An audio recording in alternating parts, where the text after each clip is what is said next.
Hi mga kaibigan, mga kapanalig, mga masigasig na sumusubaybay sa napakasimpleng pagninilay na ito. Mapagpalang araw ng Martes sa inyong lahat. Nasa ika-25 araw na tayo sa buwan ng Hunyo.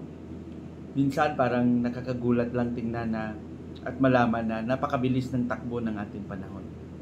Kahit mabilis man, tuloy-tuloy tayo sa ating pagninilay at pagsisikap na maging mabunga ang lahat ng ating mga pinagnilayan.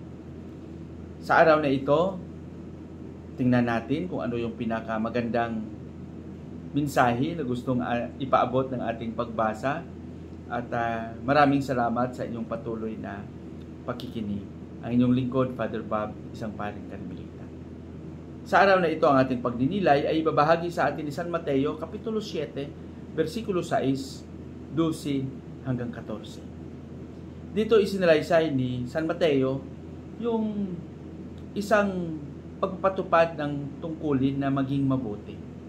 Alam natin na tayo mismo nakaranas, no, gaya ni Jesus na ating tagapagligtas, naramdaman natin yung kanyang kabutihan. Kahit alam natin na maraming pagkakataon na hindi tayo karapat-dapat ng kabutihan ng Panginoon. Dahil sa kanyang pagmamahal, hindi niya tayo iniwan, hindi niya tayo pinabayaan. Tayo lang mismo ang nagsasabi minsan na parang iniwan na tayo ng Panginoon. Pero sa likod ng mga ito, hindi tayo iiwan ng Panginoon. Amen? Ang ating Ebanghelyo nagpapaalala sa atin na maging mabuti. Kaya nga sabi niya dito, huwag gawin sa iba ang hindi mo gustong gawin sa iyong sarili. Bato-bato sa langit, minsan tayong mga tao, ang iniisip natin ay ang ating lang sarili. Hindi natin iniisip yung kapakanan ng ating kapwa. At dahil doon, nakasentro lang tayo sa ating mga pangangailangan. Kaya posible ito isang paraan din at sanhi rin ng pagkawatak-watak at hindi pagkakaunawaan dahil ang tinitingnan lang natin yung ating personal na pangangailangan, yung ating personal na kaligayahan. Hindi natin inunawa ang kalagayan ng ating kapwa.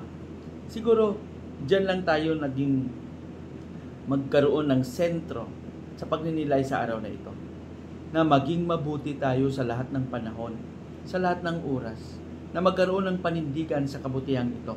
Isabuhay, ipakita, upang sa gayon ay maging tapat din tayo na saksi ng kabutihan ng Panginoon sa pamamagitan ng pagpapaabot at pagpapadama sa kabutihan na ating ginagawa. Amen? Pagpalain nawa tayo ng Panginoon. Sa ating panalangin, Panginoong Hesus, turuan mo kaming maging mabuti kahit sa likod ng aming pagkakasala. Turuan mo kaming maging tapat sa aming mga tungkulin. Gaya ni Jesus na siyang bukal ng kabutihan. Amen.